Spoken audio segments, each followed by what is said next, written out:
Imibuzo iphoqa uphendule ngezinto zakho, mhlawumbe ongelula ukuba ukhulume ngazo, futhi imayela nokuziphatha kwabantu abasha ezindabeni zezocansi.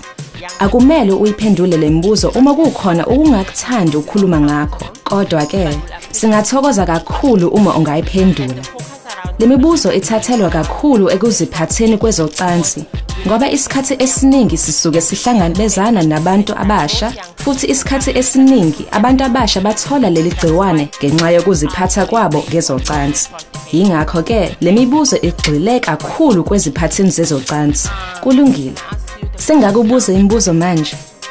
Sicela usayinde ifomu lesivumelwano. Sicela ubhale igama lakho bese uyasayinda. Leli fomu lisho ukuthi usinikele ingunyo lokuthatha igazi nokulihlolela igciwane lesandulela ngculaza.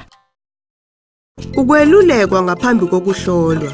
Uyaziswa ngelungelo lakho lokunqaba noma ukuvuma ukuhlolwa. Isibonelo, isinqumo sokuhlolwa ngesokuzinikela. Umlando wakho wezocansi kuzoxoxwa ngawo ukuze kubonakale ukuthi usengcupheni yini yokutheleleka.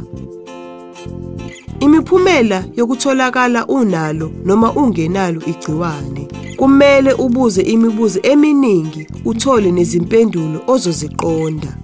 Uma usunalo lonke ulwazi, usungathatha isinqumo.